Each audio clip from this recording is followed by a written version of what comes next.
नमस्कार, स्वदेश एजेंडा देख रहे हैं आप और मैं हूं आपके साथ राखी। भीड़ जिसका नाम सुनते ही आंखों के सामने आ जाता है लोगों का हुजूम या एक विशाल जनसमूह। आजकल कई ऐसे आयोजन देखने को मिलते हैं जिसमें भीड़ एक चुनौती सी बन गई है। भीड़ को नियंत्रित करना न सिर्फ किसी पुलिस प्रशासन के लिए मुश्किल होता है, बल्कि सरकार को भी इस पर मंथन की जरूरत है। देश में हाल ही में कई ऐसे आयोजन हुए हैं और आने वाले समय में होंगे भी, जिनके लिए व्यवस्था होना बहुत जरूरी है। खास तौर पर भीड़ को कैसे नियंत्रित किया जाए और क्या ठोस कदम उठाए जाएं, इस पर मंथन बेहद जरूरी है। आज एजेंडा में इसी पर हम चर्चा भी करेंगे। उससे पहले देखिए ये रिपोर्ट।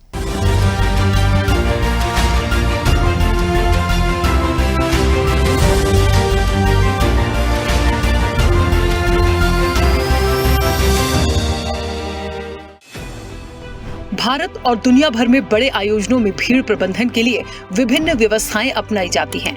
सरकारें, पुलिस प्रशासन, निजी सुरक्षा एजेंसियां और आयोजनकर्ता के साथ मिलकर इसे सुचारू रूप से संचालित करने का प्रयास करते हैं। हालांकि कई बार ये व्यवस्थाएं अपर्याप्त सिद्ध होती हैं, जिसके कारण जानलेवा दुर्घटनाएं घटित होती हैं। इसके कई उदाहरण हमारे और आपके सामने हैं। सवाल है कि जब आपदा प्रबंधन को लेकर विभाग बनाए गए हैं, तो फिर भीड़ को नियंत्रित करने के लिए ठोस कदम क्यों नहीं उठाए जा रहे हैं? भारत जैसे विशाल जनसंख्या वाले देश में धार्मिक उत्सव, खेल आयोजनों और राजनीतिक रैलियों में लाखों लोग जुटते हैं। ऐसे आयोजन के लिए पुलिस, होमगार्ड, एनडीआरएफ और अन्य सुरक्षा एजेंसियों को तैनात किया जाता है। कुंभ मेले जैसे बड़े धार्मिक आयोजन के लिए प्रशासन द्वारा कई माह पहले से तैयारियां की जा रही थी, जहां निगरानी के लिए ड्रोन कैमरों और सीसीटीवी की तैनाती की गई और भीड़ को नियंत्रित करने के लिए बैरिकेडिंग भी की गई। 40 करोड़ लोगों के लिए सुचारू व्यवस्था की गई। बावजूद इसके भगदड़ हुई। 40 करोड़ की जगह आस्था का सैलाब ऐसा उमड़ा कि आंकड़ा करीब 55 करोड़ तक पहुंच गया। लोग महाकुंभ में शामिल होने पहुंचे। यहाँ करीब 15 करोड़ की अतिरिक्त भीड़ इस आयोजन में जुटी। इसे रोकना या नियंत्रित करना किसी चुनौती से कम नहीं था, लेकिन फिर भी हादसों की तस्वीर सामने आ जाती है। ऐसे में कैसे तमाम व्यवस्था के बावजूद भीड़ अनियंत्रित हो जाती है? कैसे इस पर लगाम लगाई जाए और क्यों इतने हादसों के बाद भी इस पर काम नहीं किया गया, ये एक बड़ा सवाल है।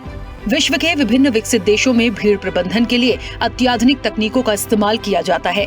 जापान जैसे देशों में रेलवे स्टेशन और सार्वजनिक स्थानों पर अत्यधिक भीड़ के प्रबंधन के लिए ऑटोमेटेड एंट्री और एग्जिट सिस्टम स्थापित किए गए हैं।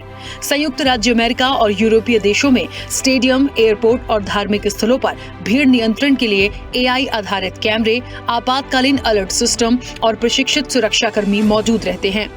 ऐसा नहीं है कि भारत में सार्थक प्रयास नहीं किए गए हैं, लेकिन हादसों ने प्रशासन की व्यवस्था पर सवाल तो खड़े किए हैं। आइए आपको बताते हैं भारत में मौजूदा व्यवस्था की कमियां। भारत में बड़े आयोजनों के लिए प्रशासनिक तैयारियां की जाती हैं, फिर भी समय समय पर कई कमियां उजागर होती रही हैं।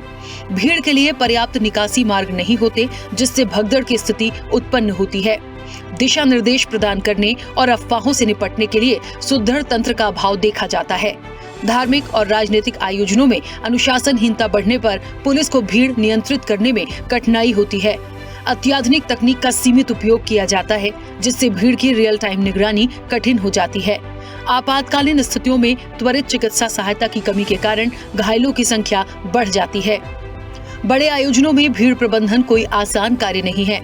लाखों लोगों को नियंत्रित करने के लिए ठोस रणनीति, प्रशासनिक कौशल और अत्याधुनिक तकनीक की आवश्यकता होती है। कई मामलों में आयोजन स्थल की ढांचागत क्षमता से अधिक भीड़ जमा हो जाना एक कारण है। एआई आधारित निगरानी प्रणाली, ड्रोन कैमरे और रियल टाइम भीड़ विश्लेषण जैसी तकनीकों का उपयोग अत्यंत सीमित रहा है। यदि इन तकनीकों को प्रभावी रूप से लागू किया जाए, भीड़ की गतिशीलता को समय रहते नियंत्रित किया जा सकता है। राजनीतिक रैलियों और खेल आयोजनों में उत्साह, आक्रोश एवं उत्तेजना कभी कभी हिंसक स्थिति पैदा कर देती है।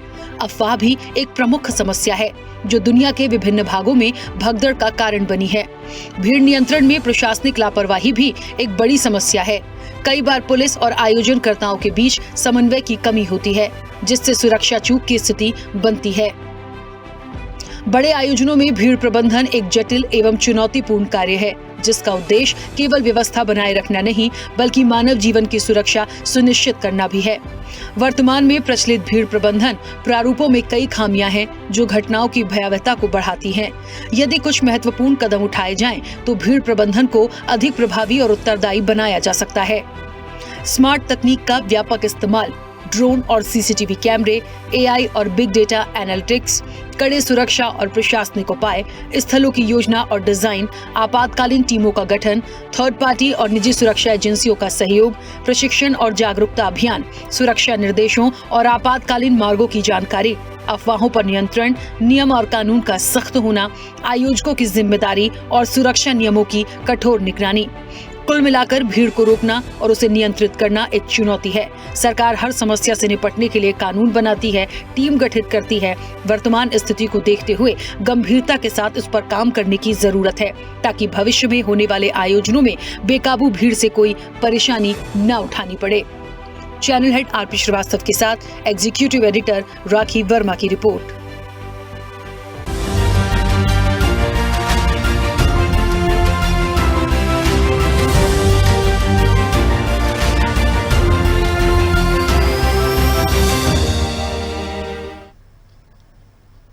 चलिए, तो भीड़ का प्रबंधन है और सरकार करे मंथन, बिल्कुल मंथन की जरूरत है। बड़ी बात यह है कि हाल ही में हम महाकुंभ देख रहे हैं और महाकुंभ के साथ साथ हमने कई ऐसे धार्मिक आयोजन देखे हैं जिसमें भगदड़ की खबरें भी आई हैं, जिसमें बहुत ज्यादा लोग जब बढ़ जाते हैं, जो भीड़ हो जाती है, वो भी बातें हमने देखी हैं। तो ये जो तस्वीरें आई, ये पहली तस्वीरें तो नहीं है कि पहली बार आ रही है, कई बार ये तमाम तस्वीरें हमारे और आपके सामने आई हैं। लेकिन एक बड़ा सवाल है कि इसके नियंत्रण के लिए क्या होता है। देखिए, जानबूझकर तो ये बेकाबू नहीं हो सकती, इसके पीछे बहुत सारे फैक्टर हैं, अफवाहें हैं जिन पर कंट्रोल किया जा सकता है, इमरजेंसी टीम जिसको आपातकालीन सेवाओं की बात होती है कि आप वहां पर चीजों को रखिए ताकि वो कंट्रोल कर सके, उसके लिए भी होता है। महाकुंभ में देखिए, यदि 40 करोड़ लोगों की व्यवस्था सुचारू रूप से की गई, ये बिल्कुल प्लान था, ये दावा सरकार का रहा, तो उसके बाद आज ये लगभग आंकड़ा 55 करोड़ पे पहुंचा है। तो आप समझ लीजिए कि 40 और 55 में सीधे सीधे 12 से 15 करोड़ का ये जो डिफरेंस है, इतनी भीड़ को आप कैसे कंट्रोल करेंगे? क्या एजेंडा उसके लिए हो सकता है? कैसे? अभी तो ये महाकुंभ है, आप मध्य प्रदेश में चले आइएगा तो आपको सिंहस्थ भी मिलेगा। तो ऐसे आयोजन हमेशा होते रहेंगे, बड़ी बड़ी कथा प्रवचन होते हैं जहां पे हमने भगदड़ देखी, सुनी है। देखिए, आस्था है, लोग जाएंगे, वो इकट्ठा होंगे, लेकिन आयोजकों के साथ साथ प्रशासन की जिम्मेदारी है कि आप उस चीज को कैसे बैलेंस करते हैं। इसके लिए कुछ ना कुछ एक ठोस कदम उठाए जाने की जरूरत है, ताकि लोग आस्था भी उतनी अच्छे से निभाएं, लोगों की आस्था भी ना छूटे और इस तरह की तस्वीरें भी हमारे और आपके सामने ना आए, जो आती हैं और बाद में बहुत दुखद प्रतीत होती हैं। सीधे चर्चा पर चलेंगे, हमारे साथ मेहमान जुड़े हैं। सबसे पहले आपका परिचय करा दें। भारतीय जनता पार्टी का पक्ष रखने के लिए गौरव मिश्रा हमारे साथ जुड़े हैं। गौरव जी, बहुत स्वागत चर्चा में जुड़ने के लिए। कांग्रेस का पक्ष रखेंगे प्रबल प्रताप शाही। प्रबल जी, आपका भी बहुत स्वागत है। समाजवादी पार्टी का पक्ष रखने के लिए तारिक अहमद लारी हमारे साथ जुड़े हैं। तारिक जी, आपका भी बहुत स्वागत है। राजनीतिक विश्लेषक हैं तनुज दीक्षित। तनुज जी, आपका भी बहुत स्वागत है। पूर्व डीएसपी हैं नरेश शर्मा। नरेश जी, आपका भी बहुत स्वागत है। और स्वदेश न्यूज के channel head RP Srivastava ji हमारे साथ जुड़े हैं। आरपी श्रीवास्तव जी, आपका भी बहुत स्वागत है। चर्चा की शुरुआत सबसे पहले गौरव जी आपसे करूंगी। मुझे सुन पा रहे हैं? मेरी आवाज आ रही है आपको? हाँ गौरव जी, आपकी आवाज आ रही है। गौरव जी, महाकुंभ है हमारे सामने, अभी भी चल रहा है, शिवरात्रि तक ये पूरा आयोजन होना है और जो संख्या है, जो कहते हैं आस्था की डुबकी है, वो बढ़ती चली जाएगी। सवाल आज इस बात का है कि महाकुंभ हो, दूसरे धार्मिक आयोजन हो, लगातार हमने कई ऐसी तस्वीरें देखी हैं जो बड़े बड़े कथा प्रवचन के आयोजन भी होते हैं, बहुत सारी जगह पर भीड़ प्रबंधन पर जो आज हमने ये चर्चा रखी है, उसको रोकने के लिए, उसे नियंत्रित करने के लिए, हम ये नहीं कह रहे हैं कि शासन प्रशासन काम नहीं करता, बहुत अच्छे से करता है, उनकी जिम्मेदारी होती है, लेकिन वो जब बेकाबू होती है उसके पीछे भी बहुत सारे फैक्टर होते हैं। तो क्यों ना, जब हम आपदा से लोगों को बचाने के लिए, आपदा को रोकने के लिए विभाग हैं, टीम हैं, पूरे लोग इस पर एकदम अलर्ट होकर काम करते हैं, भीड़ नियंत्रण के लिए कुछ क्यों नहीं है और क्या होना चाहिए? राखी जी, देखिए, बहुत महत्वपूर्ण आपका प्रश्न है और पूरा देश इस विषय को लेकर के जानना चाहता है, लोगों के व्यूज जानना चाहता है, सरकार का रुख जानना चाहता है। देखिए, ये जो कुंभ है, ये अपेक्षित संख्या से, अभी आपने कहा 12 से 15 करोड़ ज्यादा संख्या पहुंच गई है। वही प्रशासन और जो संबंधित एजेंसियां होती हैं, चाहे सुरक्षा की एजेंसी हो, चाहे वो प्रबंधन की एजेंसी हो या फिर प्राइवेट एजेंसीज हो, उनके पास एक स्टैंडर्ड ऑपरेटिंग प्रोसीजर होता है और सब अपने अपने कार्य में मुस्तैदी से इस कार्य को संपादित कर रहे हैं। जहां इतनी बड़ी संख्या में, मुझे लगता है कि पृथ्वी के इतिहास में इतना बड़ा आयोजन कभी संपन्न नहीं हुआ होगा या इतना बड़ा गैदरिंग कभी किसी धरती के कोने में नहीं हुआ होगा। वहां पर इतने बड़े आयोजन को पूरी तरीके से सुरक्षा के साथ, अच्छी व्यवस्था के साथ संपादित करा देना एक कड़ी चुनौती होती है और हमारी एजेंसियां उसको भली प्रकार निभा रही हैं। उसमें रेलवे का एक बहुत बड़ा योगदान है। पूरे देश भर से रेलवे ने इसकी व्यवस्था की है, उनको होल्डिंग पॉइंट्स बनाए गए हैं, लेकिन वो होल्डिंग पॉइंट्स भी जो है क्राउड के, वो भी कहीं ना कहीं आउटफ्लो हो रहे हैं जिस तरह से जनता जाना चाह रही है। लेकिन इस रियल टाइम समस्या को या रियल टाइम संघर्ष को आप कह सकते हैं, जिस तरह से हमारी एजेंसीज कैटर कर रही हैं, वो भी अपने आप में अभूतपूर्व है, अकल्पनीय है, वो भी अध्ययन करने योग्य है। लेकिन इसी से जो ये घटनाएं हुई हैं, चाहे वो स्टम्पेड की घटना कुंभ के अंदर हुई हो संगम नोज पे जाने के लिए, या फिर दिल्ली रेलवे स्टेशन पे हुई हो, उससे भी हमें सबक सीखने की आवश्यकता है। और जो त्रुटियां हुई हैं, जो जिम्मेदार लोग हैं जिनके कारण ऐसा लगता है कि ऐसी घटना हो गई है, एक बार मुझे लगता है कि पूरी डिटेल रिपोर्ट इसकी आएगी तो उनके ऊपर भी बहुत प्रभावी तरीके से गाज गिरेगी। लेकिन वहीं तक ये समस्या समाप्त नहीं हो जाती। भविष्य में ऐसी पुनरावृत्ति ना हो इस तरह की घटनाओं की, उसके लिए मुझे लगता है और शोध करने की आवश्यकता है। और जिस तरह से आर्टिफिशियल इंटेलिजेंस को, जिस तरह से 1-to-1 मार्किंग को इन्वॉल्व किया गया है और जो कमांड सेंटर्स बने हुए हैं उसमें पूरी प्रोग्रामिंग की जा रही है, मुझे लगता है कि आने वाले समय में इस तरह के प्रबंधन को और व्यवस्थित और दुरुस्त किया जाएगा, इसमें कहीं कोई दो राय नहीं है। वहीं दूसरी तरफ आप देखिए,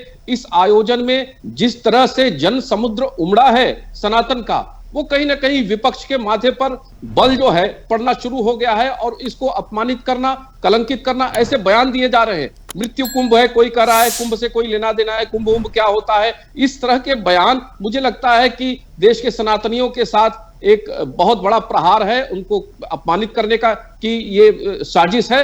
मैं इसका विरोध करता हूं। मुझे लगता है कि अगर एक धर्म विशेष के, मजहब विशेष के आयोजन को पिछले 1990 से अगर आप आंकड़े आंकेंगी तो लगभग 10,000 से ज्यादा स्टैम्पेड में मौतें हुई हैं, लेकिन कभी हम उस पर बैठ करके चर्चा नहीं किए। वो भी दुखद मौतें हुई हैं, वो भी नहीं होनी चाहिए थी। एक व्यक्ति भी अगर इस तरह के दुर्भाग्यपूर्ण घटना में मरता है तो बहुत दुखद होता है, प्रत्येक व्यक्ति को पूरी पीड़ा होती है। लेकिन हमारी ये संवेदनशील सरकार है और इस पर बहुत प्रभावी तरीके से, बहुत व्यापक, एक बृहद शोध परक, मुझे लगता है कि एक रिपोर्ट तैयार करेगी और आगे ऐसा पुनरावृत्ति ना हो उसकी व्यवस्था सुनिश्चित करेगी। राखी जी, इसके लिए हम आपको आश्वस्त कर सकते हैं। बिल्कुल ठीक है, वापस आएंगे। प्रबल जी, मुझे सुन पा रहे हैं? ये सुन रहा हूँ, बोले। प्रबल जी, यदि ये कहा जाए कि भीड़ अपार और कौन जिम्मेदार, तो किसे मानेंगे? अब ये भीड़ अपार सिर्फ महाकुंभ नहीं है प्रबल जी, यहाँ पे बहुत सारे ऐसे आयोजन हैं, बहुत सारे ऐसे एग्जाम्पल हमारे और आपके सामने आए हैं जिसमें भीड़ जो है बिल्कुल अनियंत्रित होती है, संभालना मुश्किल होता है। प्रशासन, पुलिस, सब लोग रहते हैं, बावजूद उसके ये जो चीजें होती है उसके लिए कौन जिम्मेदार? आपको लगता है कौन जिम्मेदार होगा? आप ही बता। मैंने आपसे पूछा, आप बताइए। कांग्रेस, पहले आप बताइए। मैं तो बताऊंगी ही सर, मैं सब बता दूंगी, लेकिन क्योंकि आप मेरे मेहमान हैं इस चर्चा में, पहले आप बताइए। क्योंकि भारतीय जनता पार्टी कह रही है आप लोग महाकुंभ पे सवाल उठाते हैं, बहुत सारे लोगों ने उसको अच्छा भी नहीं बताया, आप लोगों ने उस पर राजनीति करने की कोशिश की। जो बात मैं राजनीति की बात, राजनीति कौन कर रहा है? राजनीतिक वहां पर जाकर मोदी और योगी की फोटोग्राफ्स लगी हुई है, उसके राजनीतिक फायदा लेने की कोशिश कौन? भारतीय जनता पार्टी कर रही है। पहली बार जो कुंभ है, ये कुंभ 144 साल में कुंभ लगा हुआ है, ये बात और जाके फैलाने का काम कौन कर रहा है? और ऐसा लग रहा है कि वहां पर आरएसएस के लोग लगातार गांव-गांव जाकर ये कर रहे हैं, जैसे लग रहा है ये पहला ही और अंतिम कुंभ है। और लगातार लोगों को, अभी एक डीआरएम का वीडियो मैं देख रहा था, उसने पूछा कि कैसे जाओगे, टिकट है? करा नहीं जी, टिकट नहीं है, मोदी जी ने कहा फ्री है ट्रेन। ये कौन मैसेज कर रहा है? ये सारा जब प्रबंधन आपके पास है ही नहीं, आपने कहा आओ सब लोग आ जाओ, अब आपके घर में शादी हो, 1000 लोग का खाना हो और आप पूरे 1000 लोगों का खाने का इंतजाम करिए और टेंट लगाइए 1000 लोगों के हिसाब से, और 10,000 लोगों की भीड़ आप खुद बुला लीजिए, न्योता दीजिए 10,000 लोगों को, और फिर उसका कहिए कि भीड़ की गलती है, भीड़ का प्रबंधन सही नहीं है, भीड़ को आता नहीं है। ऐसे थोड़ी होता है। आपने अगर 40 करोड़ लोगों का पहले ही आपने प्रेडिक्ट किया, 40-50 करोड़ कह रहे, कोई कह रहा 100 करोड़, कोई कह रहा 110 करोड़ लोग आएंगे, तो आपको उसके हिसाब से प्रबंधन करना था। और आपके कुप्रबंधन के कारण और आपके इसके कारण कौन मरा? आम जनता मरी। और वहां पर तो आपने प्लाटून का जो पुल है या बाकी है, पूरा प्रशासन और इनके सरकार और इनके मुख्यमंत्री, इनके प्रधान मात्र अडानी और अंबानी को वहां पर कुंभ में नहलाने पर लगे हुए हैं। तो अडानी अंबानी के लिए कुंभ है क्या? आप ये बताइए, आम जनता को आपने 20-20 किलोमीटर पैदल चल रही है, बच्चों को लेकर जा रहे हैं लोग, अपने उस पर जा रहे हैं, वो तो आस्था है। वो तो कुंभ आज से 1954 में जब एक बार वो हुआ था घटना, उसके बाद एक रिपोर्ट बनी थी, उसको ही थंबनेल माना जाता था, और वही एक वो था, स्टैंडिंग ऑपरेशन था, स्टैंडिंग इंस्ट्रक्शन था। कोई भी वीआईपी नहीं जाता था, वीआईपी लोगों को यहाँ वीआईपी पे दे रहे हैं, वीआईपीओ का पूरा वो लगा हुआ है, क्या नाम है, होटल नुमा सारी व्यवस्थाएं की गई हैं। तो आम जनता के लिए कुछ है ही नहीं, आम जनता तो मर रही है कीड़े मकोड़े की तरह, क्योंकि नरेंद्र मोदी को पता चल गया है कि इसके पहले उन्होंने लाइन में नोटबंदी करा के लोगों को मरवा दिया, काफी लोगों को, उसके बाद लॉकडाउन में लोगों को पैदल चलवा के मरवा दिया, उसके बाद ऑक्सीजन सिलेंडर नहीं दिया, मरवाया, अब कुंभ में मरवा रहे हैं। तो इनको ये समझ में आया कि आम जनता इनके लिए कीड़े मकोड़े की तरह है। तो पहले तो इन्हें जवाब देना, इन्हें माफी मांगनी चाहिए देश, उसके बाद आंकड़े छुपाते हैं, कहते हैं अफवाहें हैं।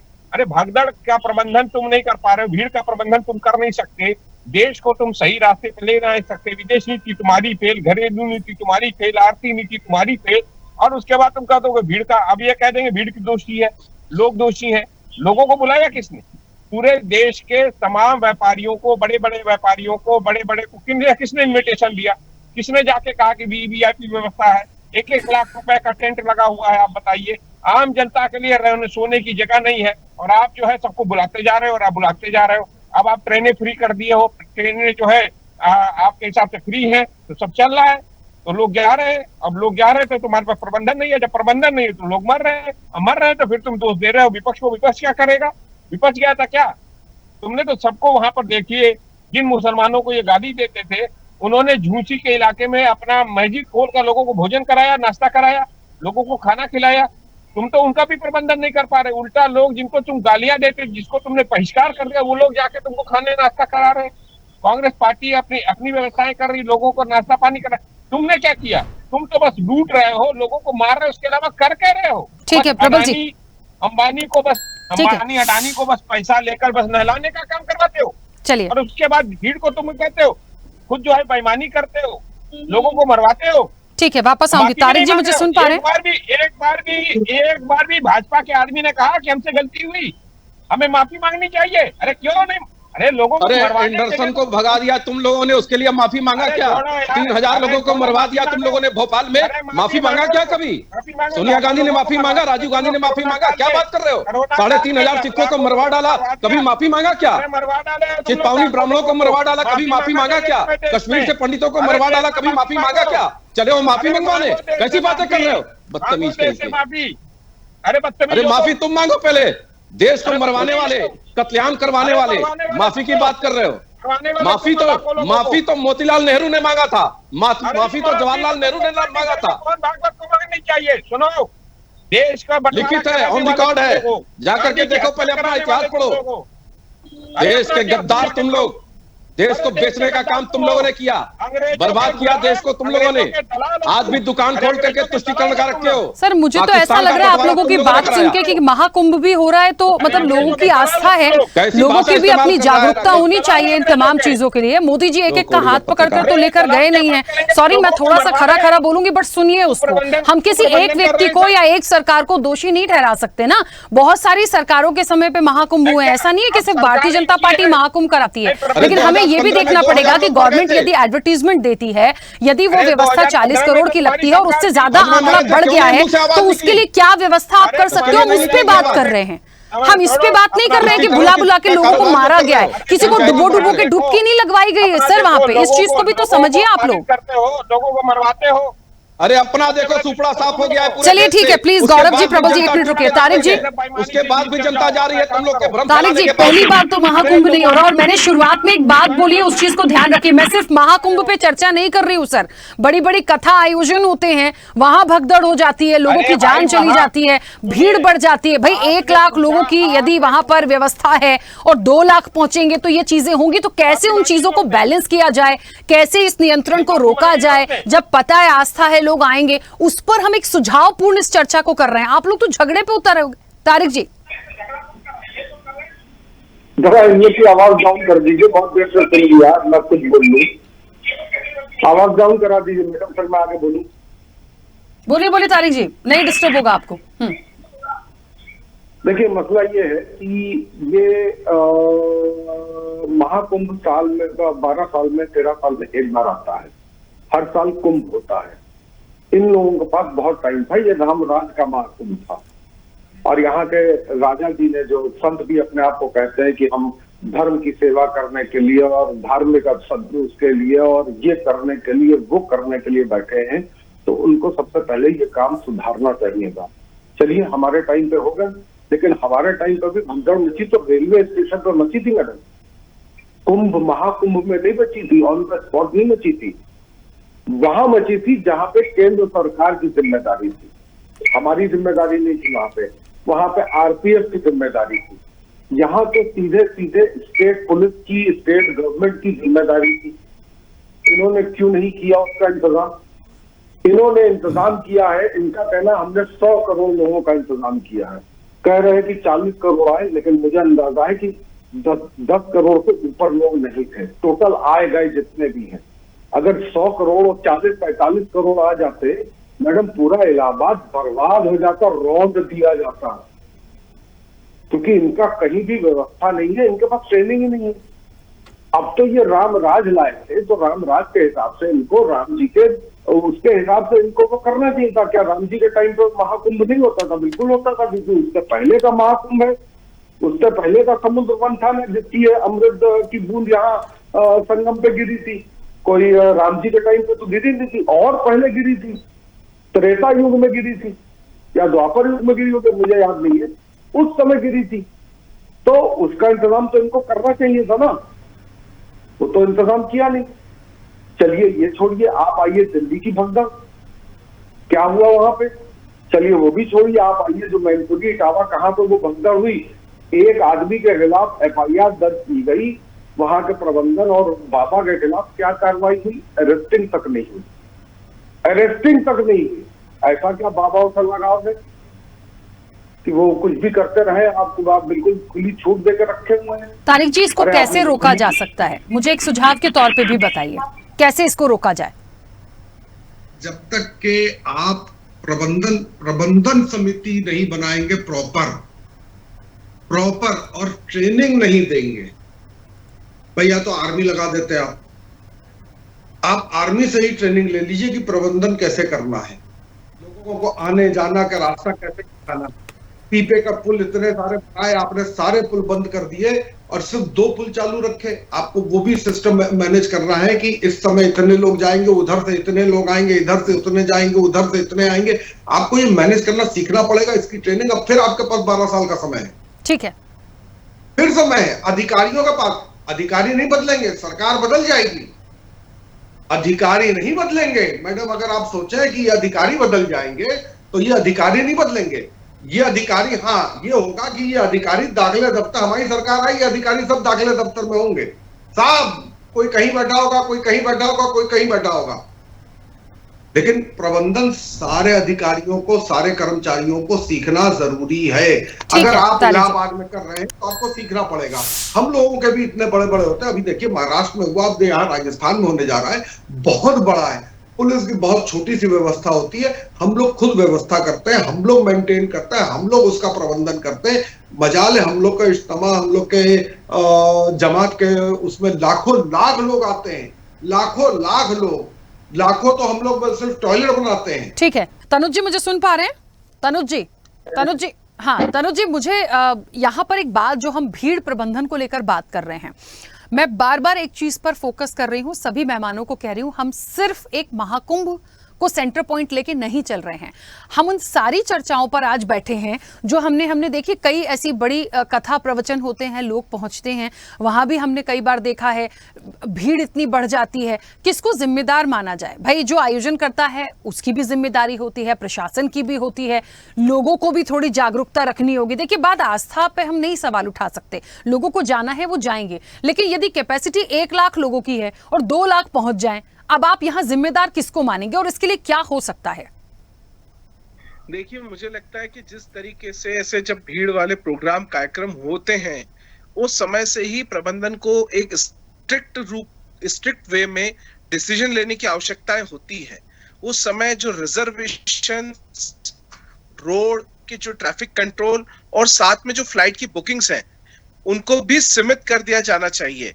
अगर वे सब व्यवस्थित सीमित हो जाएंगे तो जो पहुंचने वाले श्रद्धालु या अन्य कोई भी जनता जो इस तरीके के आयोजनों में भागीदारी लेने की इच्छुक है और जाना चाहती हैं, वे भी वहीं से सीमित हो जाएंगी। तो जो स्ट्रिक्टनेस लाना की आवश्यकता रहेगी वो ट्रैवलिंग पॉलिसीज इस तरह के कार्यक्रमों के लिए अलग से होना चाहिए। और जिस तरीके से हमने देखा कि कई अलग अलग धर्मों में जब इस तरीके की धार्मिक यात्राएं होती हैं तो उसके लिए एक बोर्ड बना करके एक परमिशन दी जाती है और उस परमिशन के आधार पर वहां के दर्शन किए जाते हैं या उन जगहों तक पहुंचाया जाता है। ठीक उसी तरीके से ही क्योंकि हमारे जो हिंदू पर्व में, हिंदुओं के आस्थाओं के पर्व में महापर्व जो है वो ये भी है। और ऐसे महापर्व के आयोजनों में अगर किसी भी रूप से अगर इस तरीके से मिसमैनेजमेंट हो रहा है तो कहीं ना कहीं इसके जो तरीके हैं यहाँ तक पहुंचने के, उनमें थोड़े बदलाव और सुधार की बेहद आवश्यकता है। जी राखी जी। ठीक है, नरेश जी मुझे सुन पा रहे हैं? हाँ जी राखी जी, मैं आपको सुन पा रहा हूँ। हाँ नरेश जी, क्योंकि आप पूर्व डीएसपी भी, हाँ मैं आपकी आवाज सुन पा रही हूँ। अमूमन इस तरह के कार्यक्रम में मैंने बार बार कहा, आयोजनकर्ता तो होते ही हैं, प्रॉपर परमिशन होती है, प्रशासन को सूचना दी जाती है, जहां तक पुलिस प्रशासन की भी जिम्मेदारी है वो भी होते हैं, सबकी जिम्मेदारी है। मुझे नहीं लगता कोई जानबूझ के इन सारी चीजों को क्रिएट करता है, क्योंकि आपने भी इस तरह की बहुत चीजों को देखा है। कहाँ कमी होती है? बहुत सारे फैक्टर काम करते हैं, कोई अफवाह ही हो गई। कैसे समझा जाए, कैसे संभाला जाए, कैसे बैलेंस किया जाए इस चीज को? क्या करने की जरूरत है इस भीड़ को जो अनियंत्रित होती है उसे रोकने के लिए? सबसे पहले तो मैं राखी जी आपको ये अवगत कराना चाहूंगा, हम सभी जानते हैं इस बात को कि भीड़ नियंत्रण एक कला है। भीड़ को नियंत्रण करना इट इज एन आर्ट। ये विज्ञान भी है और ये मनोविज्ञान है सबसे बड़ा। तो आपको इस मनोविज्ञान पे पूरे विश्व में सब जगह, इवन हमारे देश में भी, इंडिया में भी और हमारे जिला लेवल पे भी खूब अनुसंधान होता है। और ये पहले आयोजन के पहले इस बात के एलआईबी के द्वारा रिपोर्ट आती है, डीएसबी के द्वारा रिपोर्ट आती है, डीएस के द्वारा, तमाम हमारे पास में जो सूत्र हैं, जो एजेंसीज हैं, वो पहले अवगत करा देती है कि कितनी भीड़ होने वाली है और भीड़ का अनुमानित संख्या का आकलन कर लिया जाता है। अब उसमें ये भी आकलन होता है साथ साथ कि ये जो भीड़ एकत्रित होने वाली है किसी कार्यक्रम विशेष में, राजनीतिक लोग कितने होंगे, क्या है, वो व्यवसायिक दृष्टि से भी वहां भीड़ होती है।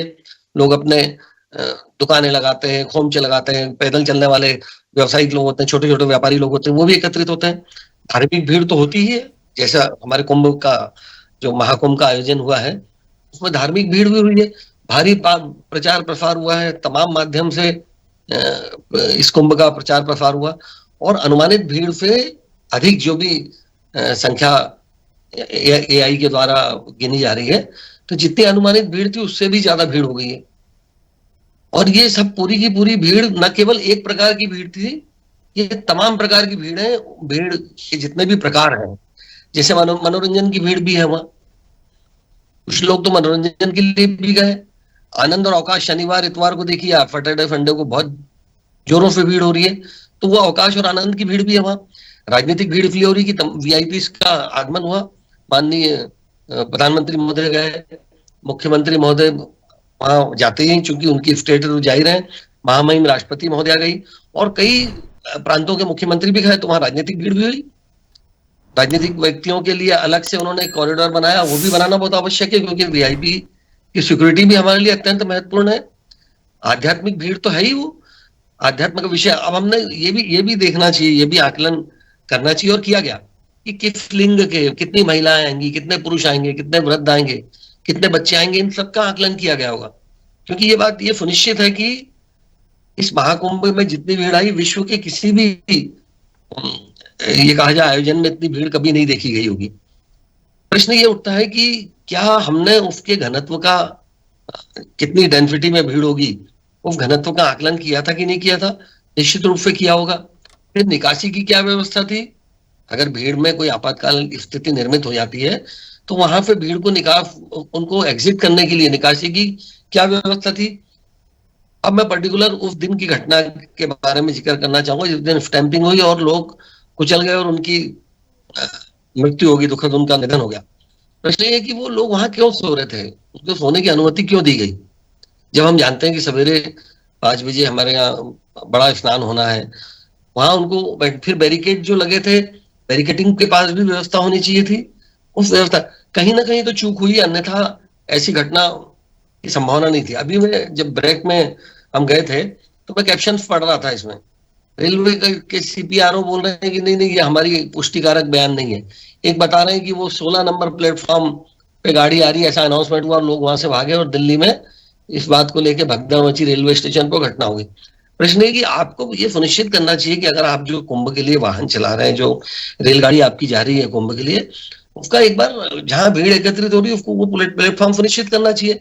11th आवर्स में आप जाके बोल रहे हैं कि अब तो 16वें नंबर पे आएगी गाड़ी, ट्रेन, और लोग भागे, वहां पे भगदड़ मची, धक्का मुक्की हुई और वहां कई लोगों को काल के काल में जाना पड़ा। प्रश्न ये है कि ये इसको मॉब की मेंटेलिटी का अध्ययन होना चाहिए, अध्ययन होता भी है। मैंने इसलिए आपसे कहा कि एक बहुत बड़ा मनोविज्ञान है। इसकी रोकथाम के लिए जैसा कि हम हमारे इस छोटे से लेवल पे, मैं जबलपुर से बोल रहा हूँ, लेकिन जबलपुर में बहुत बड़े बड़े कार्यक्रम होते हैं, चाहे महाशिवरात्रि के कार्यक्रम हो या नर्मदा जी का जन्मोत्सव भी यहाँ होता है, शरद पूर्णिमा पे बड़े बड़े आयोजन होते हैं। तो इस बात का आकलन किया जाना चाहिए कि मॉब की मेंटेलिटी क्या है, क्या मनोविज्ञान है उनका, क्या वो मनोरंजन की भीड़, मनोरंजन करने के लिए आ रहे हैं, अवकाश बनाने के लिए आ रहे हैं, आध्यात्मिक दृष्टि से आ रहे हैं। और महाकुंभ में तो ये सब प्रकार की भीड़ थी, लोगों ने वहां, लेकिन फिर भी मैं साधुवाद ज्ञापित करना चाहूंगा शासन का कि उन्होंने समुचित व्यवस्था की। और ये जो घटनाएं जो दोनों हुई हैं आपके महाकुंभ के कार्यक्रम स्थल पर भी और रेलवे स्टेशन पर भी जो घटना हुई है, और स्टैंपिंग की मुझे लगता है कि 1-2 घटनाएं और हुई है जो लोगों के बहुत सारे संज्ञान में नहीं आई है। इन सब के पीछे किसकी लापरवाही रही, क्या लापरवाही हुई, क्या प्रशिक्षण का अभाव रहा, इसका निश्चित रूप से बहुत बारीकी से विश्लेषण होना चाहिए और यथोचित इसमें जिम्मेदारी सुनिश्चित करना चाहिए। ठीक है। सबसे बड़ी बात है, अगर आपको मॉब को नियंत्रित करना है तो मैं आपको निश्चित, मेरा जो अनुभव है 35-38 साल की नौकरी का, मैं ये कहना चाहूंगा कि मॉब की मनोवैज्ञानिक, क्या उनका मनोविज्ञान है, उसका अध्ययन होना चाहिए, पूर्वानुमान लगाना चाहिए और भीड़ को नियंत्रित, अगर लगता है कि उस घनत्व से ज्यादा जहां हमारा कार्यक्रम स्थल है उससे, उस स्थल के घनत्व से अधिक भीड़ हो रही है तो उसको, भीड़ को नियंत्रित करना चाहिए।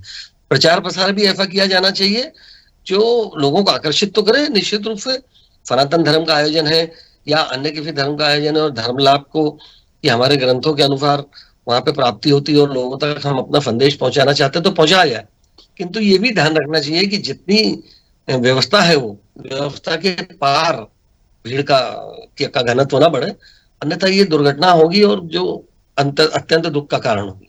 ठीक है। मैं फिर पुनः एक बार कहना चाहूंगा कि भीड़ के प्रबंधन को विज्ञान के रूप में उसका प्रबंधन होना चाहिए, कला के रूप में होना चाहिए और भीड़ की मेंटेलिटी का ध्यान रखते हुए व्यवस्थाएं होना चाहिए।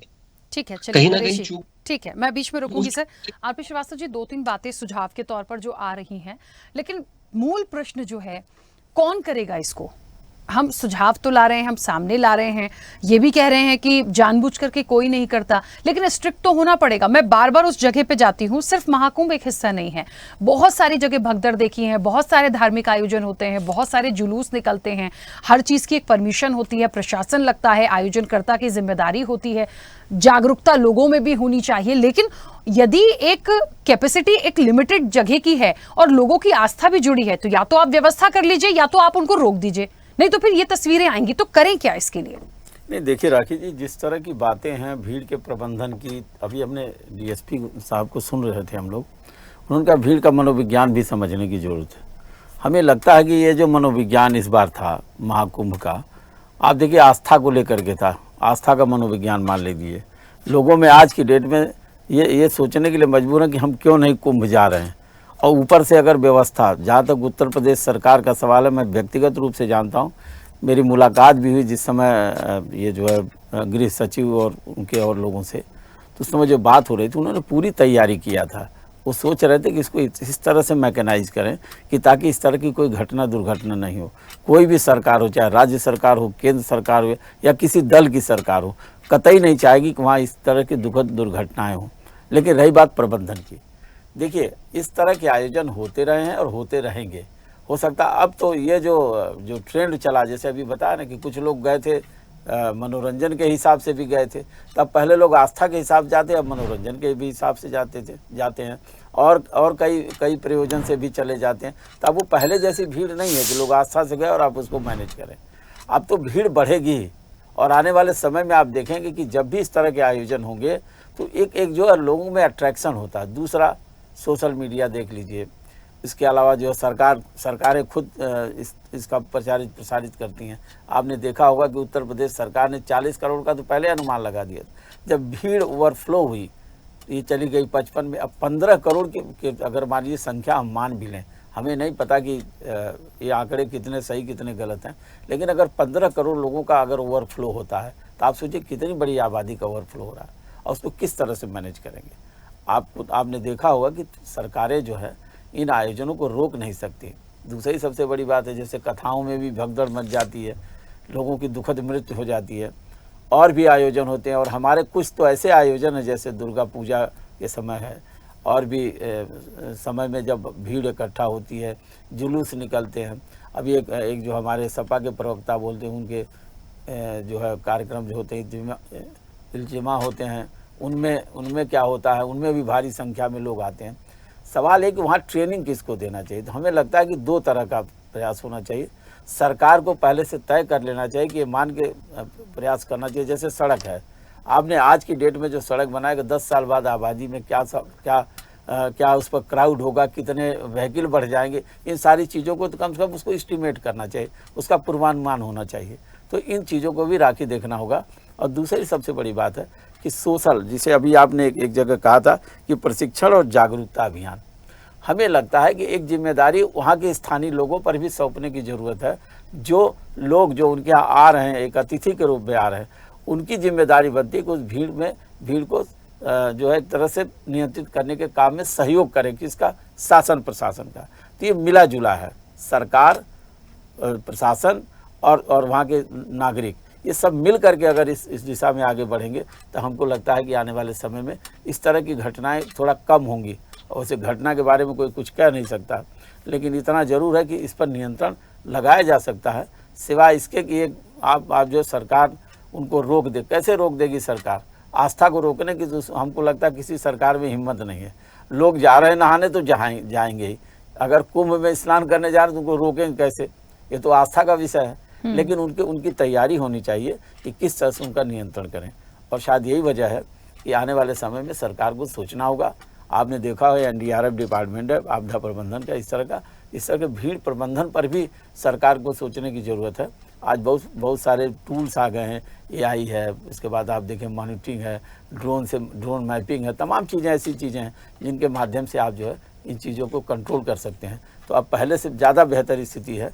हमको लगता है आने वाले समय में जो भी मैनेजमेंट होगा सरकार द्वारा, जरूर इन सारी चीज़ों से सबक लेते हुए अच्छा बेहतर प्रबंधन की तैयारी करेगी सरकार। बिल्कुल। चलिए, क्योंकि समय की भी सीमा है और मैं चाहती हूँ सभी मेहमान बहुत जल्दी से इस चीज़ को कैसे हम कंट्रोल करेंगे और क्या इसके बाद वाकई सरकार इस पर एक कदम आगे बढ़ाएगी, मुझे लगता है बहुत महत्वपूर्ण कदम होगा। हाँ, कुछ कहना चाहते हैं आप लोग? तारिक जी सबसे पहले अपनी बात रखिए, कुछ कहना चाह रहे हैं?